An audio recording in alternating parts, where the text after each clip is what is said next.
La semana pasada vimos cómo este Evangelio inicia de una manera abrupta con el ministerio de Juan el Bautista y a Jesús bautizándose como para dar comienzo a su ministerio público. De manera que la aparición de Juan el Bautista para la nación de Israel fue todo un acontecimiento, porque Dios había prometido que iba a mandar a uno, anticipándose a la venida del Mesías, que iba a preparar el camino para el Mesías. Así que imagínense los pensamientos de los israelitas cuando vieron a Juan el Bautista con una predicación fuerte y con un ministerio de preparar el camino para la venida del Señor. Pero los pensamientos de Dios, dice Isaías, son diferentes a los pensamientos del ser humano. Cualquiera esperaría que la aparición de un personaje semejante como el del Señor, el Mesías, fuera con mucha pompa, es decir, con mucho esplendor. Pero un escritor dijo lo siguiente acerca de la aparición del Maestro. Dice lo siguiente, la cita: no comenzó su ministerio en una próspera metrópolis, sino en el agreste desierto de Judea. No lo hizo en una rueda de prensa, sino con un bautismo. Y no lo hizo con un desfile triunfal, con una festividad en su honor, sino que lo hizo con un ayuno de 40 días en el desierto peligroso, desolado, justamente con el archienemigo de Dios, Satanás, tentándole por 40 días. De esa manera Marcos nos introduce de inmediato al tema del Evangelio, que de punta a punta lo hace ver Marcos. Él habla del Rey de Reyes y Señor de Señores, que asume una posición de siervo. Y reiteradamente dice lo siguiente a lo largo de todo su Evangelio: Él no vino para ser servido, sino para servir y dar su vida en rescate de muchos. Así que hay 4 escenas que vamos a ver hoy que nos presentan a aquel rey que se hizo siervo por la salvación de su pueblo. Y la primera la encontramos en el versículo 9, Marcos capítulo 1, versículo 9, que dice lo siguiente. La primera escena nos presenta a Jesús identificándose plenamente con los pecadores, bautizándose en el río Jordán. Dice: aconteció en aquellos días que Jesús vino de Nazaret de Galilea y fue bautizado por Juan en el Jordán. Amén. Entonces repito, la primera escena que nos presenta a aquel rey que se hace siervo por la salvación de su pueblo es a Jesús identificándose con los pecadores, bautizándose en el río Jordán. Luego de permanecer 30 años el Señor en el anonimato, sale del silencio de una ciudad llamada Nazaret. Si usted mira Nazaret en un mapa de aquel tiempo, va a encontrar que Nazaret está aislado de todo el mundo. Es algo pequeño, es algo casi insignificante. Muy menospreciada esa ciudad en aquel tiempo. Imagínese unos pueblitos aquí alrededor y usted diga: de ahí va a salir algo bueno. Bueno, justamente eso es lo que se creía de Nazaret. Fue el comentario de uno de los discípulos cuando lo trataban de convencer para venir a ver al Maestro, que le dice: pero de Nazaret puede salir algo bueno. Juan capítulo 1, verso 47 lo dice. Pero Jesús en un momento es como que pone un cartelito en la carpintería y dice: cerrado. Cierra la carpintería y hace su aparición en público. Pero en vez de hacerlo yendo como para el templo de Jerusalén, para identificarse como el Mesías prometido de Israel, Jesús se dirige al desierto de Judea para unirse a un grupo de personas que estaban siendo bautizadas por Juan. Y el bautismo de Juan era una señal de arrepentimiento, era una señal externa que evidenciaba que algo había pasado interiormente en la vida de la persona. Dice la Biblia: bautizaba a Juan en el desierto, el versículo 4, y predicaba el bautismo de arrepentimiento para perdón de los pecados. Es decir, que la persona que accedía o pedía ser bautizada era porque interiormente se había arrepentido de sus pecados. Valga la aclaración que de nada vale bautizar a una persona si previamente no has sentido la necesidad de apelar a la misericordia, al perdón de Dios, a la gracia del Señor. Todo bautismo que la persona hizo y no apeló a la gracia de Dios no sirve. Si no hay arrepentimiento de pecado, el bautismo es un mero rito, nada más, que no sirvió. El bautismo no sirve de nada si no hay un cambio de corazón. Un incrédulo bautizado solamente es un incrédulo mojado, que pasó por el agua, nada más. Por eso es un tiempo para que usted pueda meditar y pensar en qué es lo que usted ha hecho, o qué es lo que le hicieron, o qué es lo que está por hacer. Hay gente que se bautiza porque se bautiza su amigo o su amiga. Hay gente que se bautiza porque quizás cumplió lo estipulado, que nosotros a veces le decimos, bueno, es el curso para bautizarse. Pero por más que uno haya hecho un curso, haya hecho la culminación y después los otros cursos, si no hay un verdadero arrepentimiento, si no hay una conversión, no sirve bautizarse en las aguas. Lo que uno debe preguntarse para estar seguro, si alguna vez vino delante de Dios confesando sus pecados, porque la Biblia dice que ellos venían confesando sus pecados y con la disposición de divorciarse de la vida de pecado que llevaba antes, cuando estaba lejos del mundo, haciendo cualquier cosa delante del Dios que ve todo. Si alguna vez vino confiando únicamente en la muerte de Cristo, ese sacrificio que nos sustituyó en la cruz para la salvación de nuestra alma, creyendo en eso. Por eso es que es requisito de Dios. Es algo que Dios pone, que estipula. Por eso no debemos confundir, porque algunos dicen, pero pastor, yo pasé al frente, repetí la oración, hice la oración. Bueno, esa es una parte, está bien. Y gloria a Dios que lo pueda haber hecho, pero ¿saben cuántas personas han repetido una oración solamente y se han quedado con una oración de repetición que la hicieron porque todas la repitieron, pero no cambiaron de vida? No siguieron cambiando después de la oración. La oración es algo bueno, pero si después tus actos nos dicen lo mismo, que te has arrepentido, que estás dispuesto a la conversión, esa oración no sirve absolutamente para nada. No sé si me doy a entender. Entonces, no es solamente hacer la oración, es estar arrepentido, sentir en el corazón un peso por lo cometido contra Dios y no querer volver más a dañar el corazón del Señor. Imaginemos la escena de Jesús camino al desierto y se encuentra allí en el río Jordán. Allí lo tenemos a Jesús enfilándose hacia el bautismo de Juan. Me imagino que había que hacer fila, ¿sabe por qué? Porque dice la Biblia que todo Judea salía al desierto a escuchar a Juan.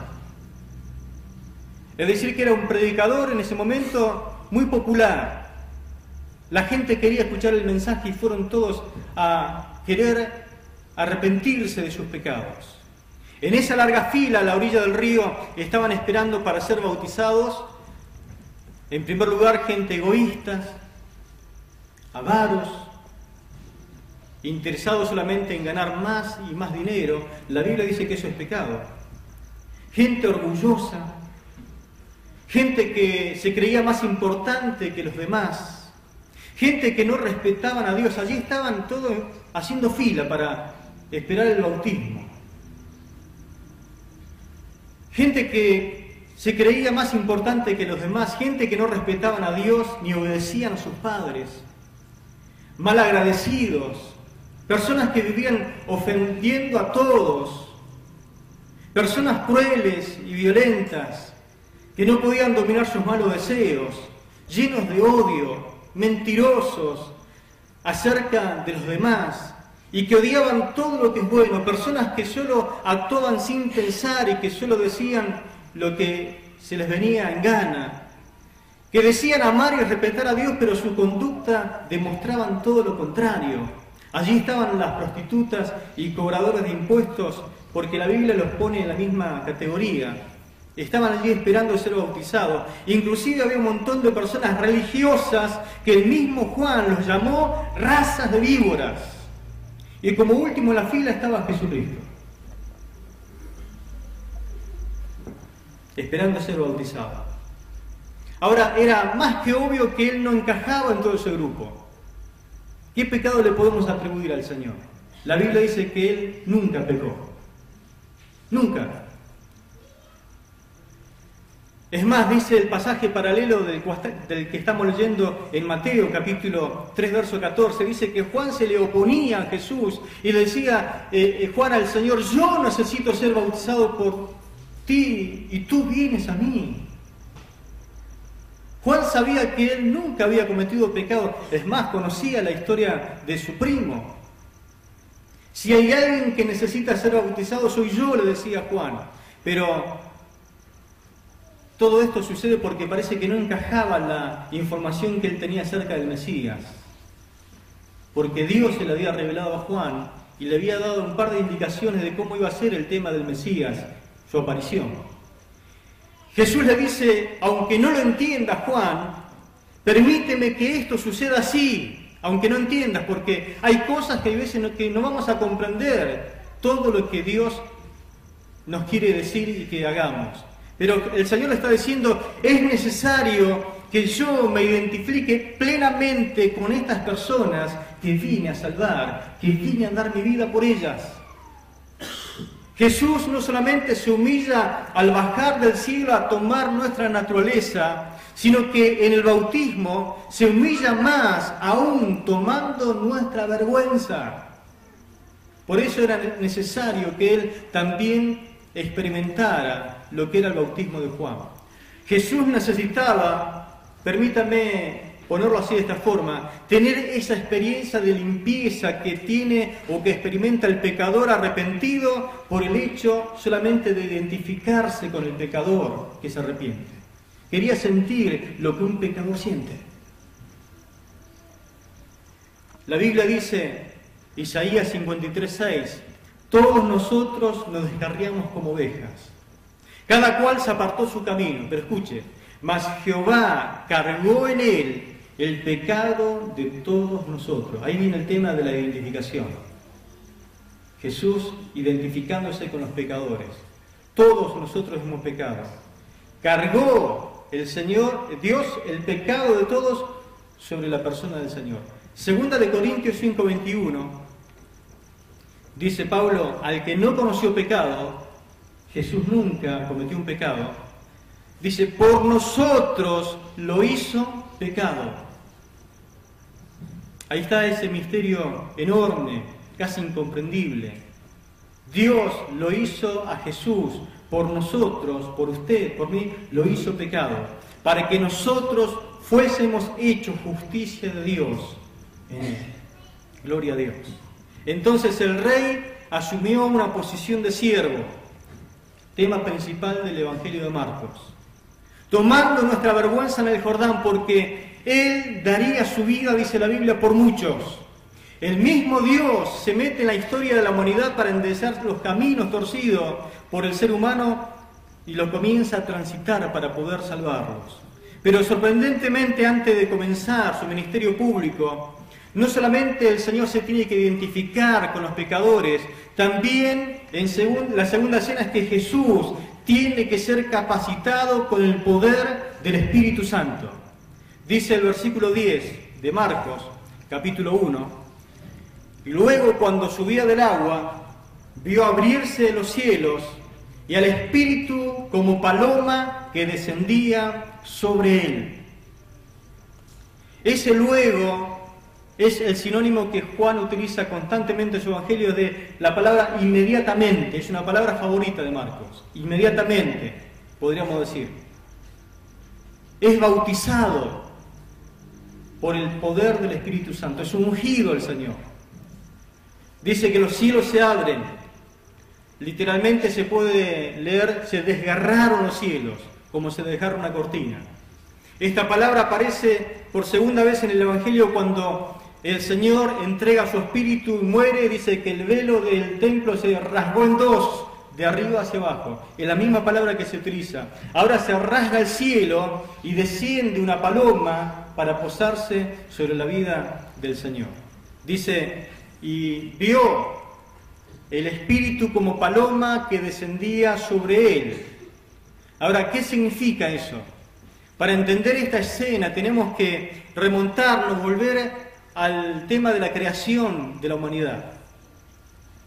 Dice Génesis capítulo 1, versículo 2, y la tierra estaba desordenada y vacía, y las tinieblas estaban sobre la faz del abismo, y el Espíritu de Dios se movía. Ahora, ese se movía, otras traducciones lo ponen como revoloteaba, otros dicen como que aleteaba, y otras dicen que iba y venía sobre la faz de las aguas.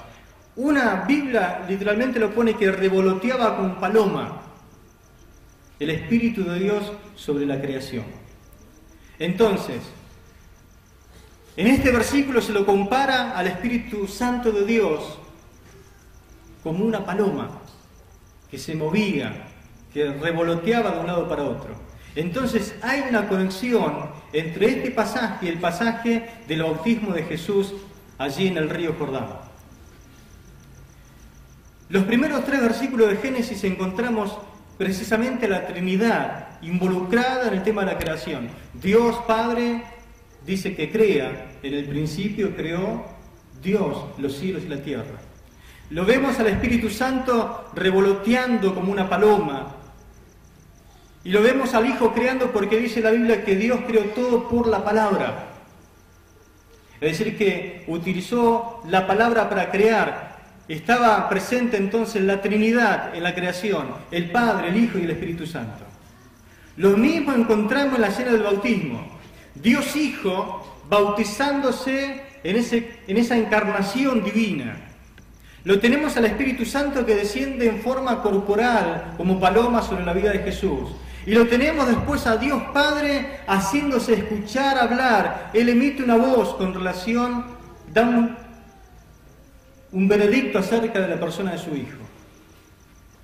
Así que vemos a la Trinidad involucrada en la obra de la creación misma, después en la tarea de la redención, pero a su vez en la tarea de la nueva creación, porque la Biblia dice de que Dios hace o tiene el poder de hacer nueva todas las cosas. ¿Amén? ¿Cuántos quieren tener una vida nueva quizás? Dios puede darte una vida nueva en esta noche. Un comienzo de una vida nueva. Dice Apocalipsis 21:5, y el que estaba sentado en el trono dijo, he aquí, yo hago nueva todas las cosas. El Rey de Reyes y Señor de Señores diciendo que Él hace nuevos cielos, nueva tierra, hay una nueva Jerusalén. Él hace nueva todas las cosas. Y si tiene poder de hacer nueva todas las cosas, también tiene el poder de hacer nueva tu vida también, si te dispones en las manos del Señor. Porque dice 2 Corintios 5:17, de modo que si alguno está en Cristo, nueva criatura es. Las cosas viejas pasaron, he aquí todas son hechas nuevas. Gloria al Señor. Entonces, este incidente también indica de que Cristo iba a depender absolutamente de todo acerca del poder del Espíritu Santo. Usted y yo también necesitamos depender absolutamente del Espíritu Santo en todo lo que vamos a hacer. Jesús tuvo que ser ungido, a pesar de que era el Dios hecho carne. Él tuvo que ser ungido con el poder del Espíritu Santo en su humanidad perfecta para la tarea que se le encomendó.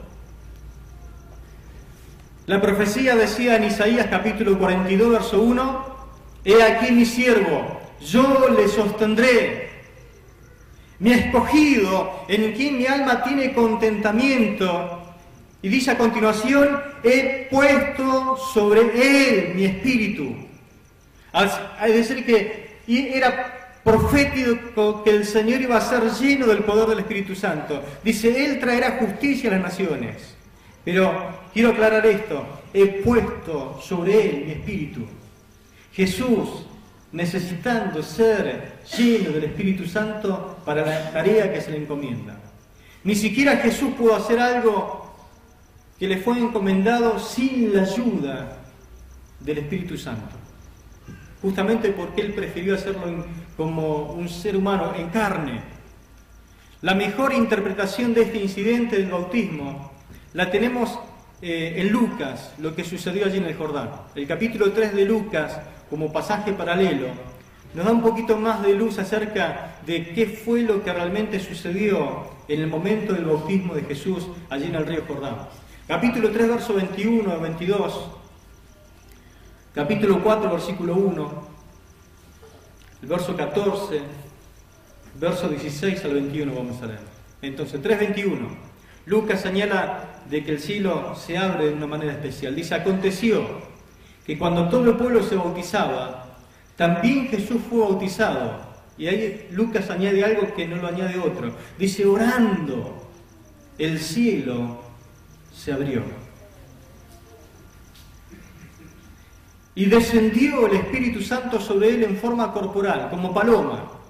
Y vino una voz del cielo que decía, tú eres mi Hijo amado, en ti tengo complacencia. Pero quiero hacer énfasis en esta añadidura de Lucas. Orando fue que el cielo se abrió.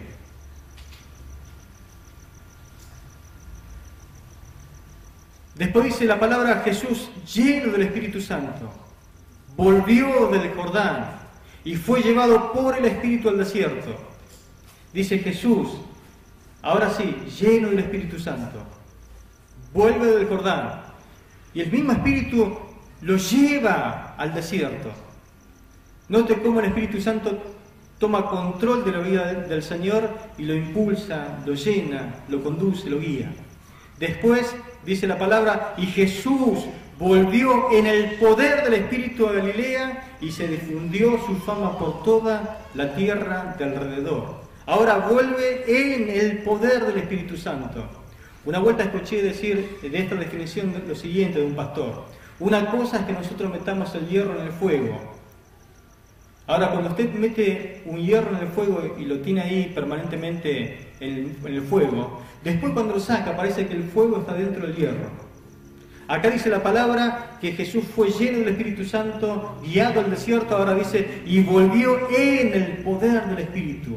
Es decir, que el poder del Espíritu Santo estaba completamente llenándolo, saturándolo al Señor. Y el capítulo 4, verso 16 en adelante dice, y Jesús y vino a Nazaret, donde se había criado. En el día de reposo entró en la sinagoga conforme a su costumbre y se levantó a leer. Y se le dio el libro del profeta Isaías. Y habiendo abierto el libro, halló el lugar donde estaba escrito. ¿Qué estaba escrito? El Espíritu del Señor está sobre mí. Es decir, la profecía se cumplió. Lo que estaba predicho de mí justamente se hizo realidad. El Espíritu del Señor está sobre mí. Por cuanto me ha ungido.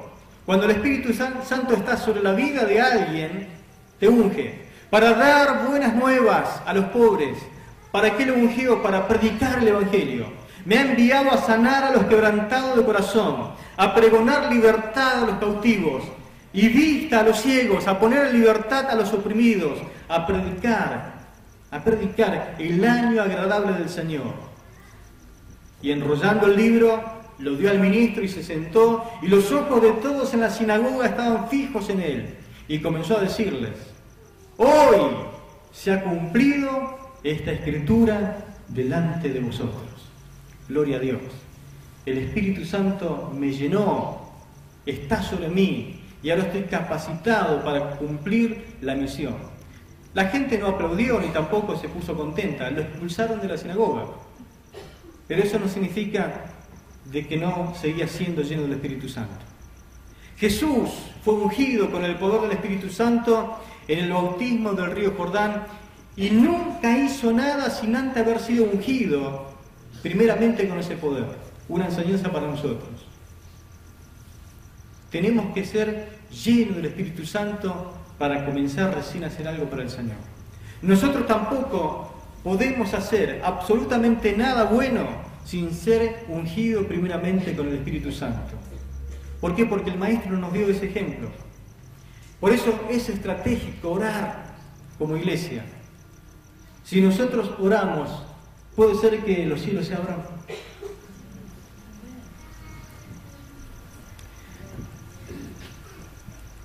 Si uno preguntara en esta noche, ¿cuántos de ustedes quieren un verdadero avivamiento de arrepentimiento, de pecado, de conversiones genuinas? ¿Será que alguien va a levantar la mano y va a decir, yo quiero eso, pastor? Que la gente venga y se arrepiente y se convierta. Pero para que eso suceda, debemos orar y depender del Espíritu Santo. Número 1, orar. Y número 2, depender en nuestra vida de que el Espíritu Santo nos unja para hacer la tarea. Es imposible de que algo ocurra en la iglesia si no lo desencadena, si no lo hace el poder del Espíritu Santo. Todos los que predicamos, ¿será que necesitamos depender del Espíritu Santo? Pablo dijo, vengo a vosotros con temor y temblor. Venimos insuficientes para poder estar delante de un púlpito para predicar, pero por eso necesitamos depender de que el Espíritu Santo nos unja para poder predicar en el poder del Espíritu, para hacer la tarea eficaz. Y claro, imagínense que uno está por años predicando y tenemos que mantenernos y predicar conforme la voluntad del Señor. Por eso Pablo en un momento les ruega siempre, en algún momento de las epístolas, en las cartas, y oren por mí, para que yo, al abrir mi boca, me sea dada palabra para dar a conocer con denuedo el misterio del Evangelio. Como que Pablo decía, miren que dependo de sus oraciones para mantenerme como un instrumento fiel y útil en las manos del Señor. Pero no solamente los predicadores, sino que ¿no será que también cada hermano y cada hermana que desarrolla su ministerio fuera de las 4 paredes del templo necesitan orar para depender de la llenura del Espíritu Santo en su trabajo, cuando va a comprar, cuando va a hacer fila, cuando va a hablar a alguien? Necesita depender de la guía y el poder del Espíritu Santo de Dios. Lo necesitamos para morir al pecado cada día. Necesitamos la llenura del Espíritu Santo para aplicar la palabra en nuestra vida y obedecer la voluntad del Señor. Necesitamos cada día depender del Espíritu. Dijo un gran teólogo, si por alguna razón a Dios se le ocurriera quitar de cada lugar de la Biblia, de cada versículo, la palabra Espíritu Santo, y borrar de nuestra memoria que existe o existió el Espíritu Santo, y quitarnos el Espíritu Santo, mire lo que llega a decir este hombre, tal vez muchos cristianos ni se darían cuenta porque nunca dependieron del Espíritu Santo.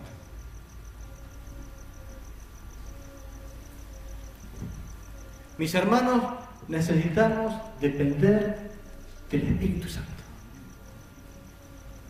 Deberíamos colgar en alguna parte visible de la casa o llevarlo siempre en el corazón las palabras de Zacarías capítulo 4 versículo 6. No con ejército, no con fuerza, sino con mi espíritu, ha dicho Jehová de los ejércitos. ¿Cuánto creen esa palabra? Ni siquiera Jesús pudiera haber hecho todo lo que hizo si no hubiese dependido del poder del Espíritu Santo. El rey se hace siervo, vive una vida plena dependiendo del Espíritu Santo de Dios, y ahora no solamente ese día recibió la plenitud del Espíritu Santo, sino que también recibió la aprobación de su Padre Celestial. El verso 11 dice, y vino una voz de los cielos que decía, tú eres mi Hijo amado, en ti tengo complacencia. Uno ha leído muchas veces estos versículos y quizás ha perdido de vista algunas cosas importantes, pero aquí en este pasaje hay una combinación de 3 pasajes que apuntan a señalar lo mismo, que el Hijo de Dios, el Rey del universo, no vino para ser servido, sino para servir y dar su vida en rescate por mucho. Pero los pasajes que hablan de este acontecimiento son 3. El primero es de Génesis capítulo 22, versículo 1 y 2, donde usted lo ha leído muchas veces, cuando Dios le pide a Abraham que sacrifique a su hijo, a quien ama. El segundo está en el Salmo 2, versículo 7, y el tercero en Isaías 42.1. Pero me detengo un poquito en el pasaje de Génesis 22.1. Dice, aconteció después de estas cosas que probó Dios a Abraham y le dijo a Abraham, y él respondió, heme aquí. Dijo, toma ahora tu hijo, tu único, Isaac, a quien amas, y vete a tierra de Moriah y ofrécelo allí en holocausto sobre uno de los montes que yo te diré. Me llama la atención esto. Dios le pide a Abraham que sacrifique, no dice que lo mate, sino que lo ofrezca en un sacrificio como un holocausto. No dice directamente que acabe con su vida,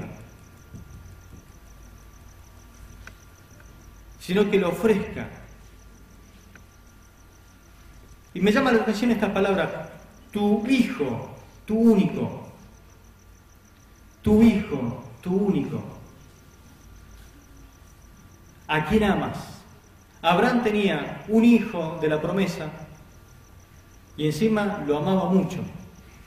Aproximadamente tenía 12 años de edad cuando Dios le pide que haga esto con la vida de Isaac. En Hebreos dice que él no sabía cómo Dios se la iba a arreglar, pero de alguna forma él le dijo a los siervos, nosotros iremos y adoraremos y volveremos, creyendo de que de alguna forma Dios lo iba a resucitar de los muertos, si tendría que ser posible, porque era el hijo de la promesa. Dios le había dicho que ese hijo Isaac era el que él le había dado y que iba a ser heredero de las promesas. Después de ese acontecimiento Dios lo bendijo a Abraham, porque dice que lo probó para bendecirlo. Pero Dios le dio un hijo y ese hijo lo amaba mucho. En el Salmo 2, versículo 7, Dios llama al Mesías su hijo y promete darle como heredad las naciones. Dice el versículo 7, yo publicaré el decreto, Jehová me ha dicho, mi hijo eres tú, yo te engendré hoy. Ahí lo tenemos a Dios Padre hablando del Hijo, ya en un salmo mesiánico. Dios dice, mi hijo eres tú. Y la otra palabra que combina este pasaje del bautismo es en el Salmo 42, verso 1, que recién lo leímos. Dios el Padre nos presenta al siervo sufriente de Jehová como su escogido, con quien el alma tiene contentamiento, como que me pone contento lo que hizo. Dice, he aquí mi siervo, yo le sostendré. Pero escucha estas palabras, mi escogido, en quien mi alma tiene contentamiento. He puesto sobre él mi espíritu, él traerá justicia a las naciones. Todo esto combina con esa declaración que leímos recién en Marcos. Y vino una voz de los cielos que decía, tú eres mi Hijo amado, en quien tengo complacencia. Es decir, que este pasaje nos muestra a Jesús, el Hijo amado de Jehová, destinado a heredar las naciones, pero que primero tiene que pasar por el altar del sacrificio, como le sucedió a Isaac, como un siervo sufriente. Este pasaje no solamente nos presenta al Hijo a quien siempre hace lo que su Padre quiere, por eso es que el Padre está contento con él, porque siempre hace lo que le agrada, sino que también lo prepara para la cruz, porque ese Hijo a quien el Padre tiene contentamiento, ese es el que va a morir en la cruz por los pecados de toda la humanidad. Quiero hacer notar algo importante que debemos considerar muy seriamente. Solamente podemos agradar a Dios a través de la persona de su Hijo Jesucristo. No hay otra forma, no hay otro medio. Por más que usted dé todos sus bienes, por más que quiera hacer la mejor obra, nunca va a poder agradar a Dios, si no es a través de la persona de su Hijo amado Jesucristo. Es la forma de alcanzar salvación. El Padre Celestial te recibe en la familia celestial, porque el Hijo amado es la causa de ese recibimiento. Es a través de Él que nosotros tenemos acceso a la familia celestial. Por eso tenemos que tener una enorme gratitud hacia el Señor. Ahora bien, Si bien no tenemos que hacer nada para ganarnos el favor de la salvación, porque dice la Biblia que es por gracia, no obstante nosotros tenemos que procurar agradarle a Dios en todo, en todas nuestras acciones. ¿Será que nosotros podemos llegar a agradarle a Dios en todo lo que hacemos? No sé si alguna vez usted le regaló una bicicleta a su hijo, a su hija, y lo montó sobre ese vehículo, y lo empujó. ¿Y qué pasó? Lo primero que pasa es que pierde el equilibrio y se pega un golpe de aquello. Y usted le dice, pero levántate, prueba de vuelta, y prueba de vuelta, y lo empuja y sale de vuelta. Y llega un momento en que, de tanto que lo empuja y de tanto que está arriba de esa bicicleta, hace equilibrio y da una vuelta, y pega la vuelta, y le dice, ¿y qué tal? Y usted dice, pero parece una profesional. Y lo alienta, y lo alienta. Y llega un momento en que ya le sale bien. Bueno, nosotros cuando queremos agradar al Padre Celestial, nos sucede lo mismo. Hacemos cosas imperfectas, nos sale mal la primera vez, la segunda vez.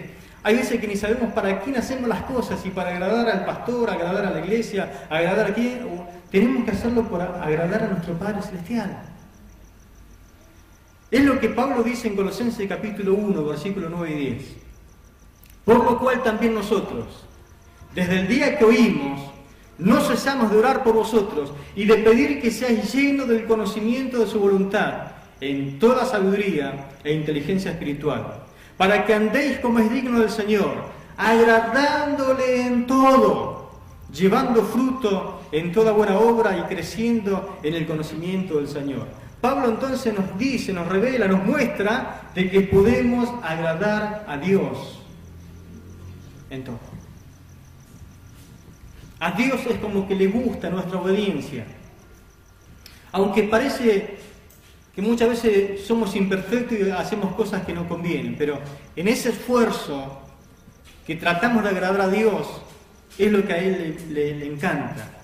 Inclusive cuando no nos salen bien las cosas. Ahora hay un elemento más, y con esto termino, en el pasaje que nos muestra al rey asumiendo la posición de siervo para poder enfrentar a la humanidad y salvarla. Lo cuarto que ocurre en ese pasaje es que Jesús se enfrenta con nuestro enemigo, el enemigo de nuestras almas, versículos 2 y 13.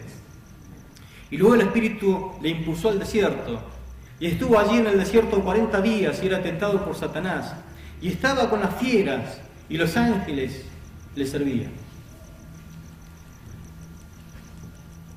Uno siempre cree que el Espíritu nos puede impulsar a las almas perdidas, nos puede impulsar a predicar al perdido, nos puede impulsar a sanar a los enfermos. El Espíritu Santo nos puede impulsar a hacer tantas cosas que estamos de acuerdo con Él y hasta casi le damos la mano. Gracias por impulsarme a esto. Pero acá dice la Biblia que el Espíritu Santo le impulsó al desierto a Jesús para ser tentado por el diablo. Es muy difícil esto de explicar hoy en los minutos que quedan por delante, pero el Espíritu Santo lo impulsó al Hijo Jesucristo a que fuese probado. Dios nunca te va a poner en escena si antes no te prueba. Dios nunca te va a usar sin antes probarte. Yo no sé si alguna vez usted se compró un 0 kilómetro, pero le doy una noticia, no es 0 kilómetro. Antes lo probaron, y lo reprobaron, y lo recontraprobaron, cosa que cuando salga al mercado, ese auto no tenga falla. Pasó por un banco de prueba. ¿Se imagina comprarse un 0 kilómetro y da vuelta y una rueda sale por un lado y usted sale con el auto por otro lado? Y usted dice, a este auto no lo probaron. Bueno, antes de Jesús ser usado poderosamente, el Espíritu Santo le impulsa al desierto para ser probado. Ahora el rey llega y en vez de dirigirse, como dijimos, al templo, se dirige al desierto a ser bautizado y ahora a enfrentarse a Satanás en el desierto. Inmediatamente salió del agua, es como que, no sé si todavía tenía el pelo mojado el Señor y el Espíritu lo saca apurado hacia el desierto. No fue algo casual de que esto sucediera así. Satanás tenía que ser vencido en el mismo terreno donde Adán fue vencido. Cuando eso sucedió, que fue la derrota de Adán y Eva, Dios prometió a un Mesías humano, como ellos, que le vencería a Satanás y nos haría partícipe de esa victoria a todos los seres humanos. Fue como hombre que Jesús enfrentó a Satanás y lo derrotó, y no lo hizo como Dios, y tampoco lo hizo como un semidios o como un Superman. Lo hizo como hombre para darnos ejemplo, para que nosotros podamos ver que también podemos tener victoria sobre Satanás, nuestro adversario. La tentación de Jesús fue real. Cuando la Biblia dice que él tuvo hambre después de 40 días, quiero decirle que tuvo hambre. Cuando Satanás le dice, pero si tenía hambre, decirle a esas piedras que se conviertan en pan. Me imagino, no sé si usted tiene hambre y se imagina cosas. Se imagina a esas piedras convirtiéndose, Jesús habrá pensado, estas son como el pan que hace mi mamá cuando lo saca del horno y hasta se le habrá hecho agua en la boca. Pero Jesús venció la tentación de usar su poder para fines egoístas y dijo, no, tengo que vencerlo. Y lo venció. Jesús dijo, no.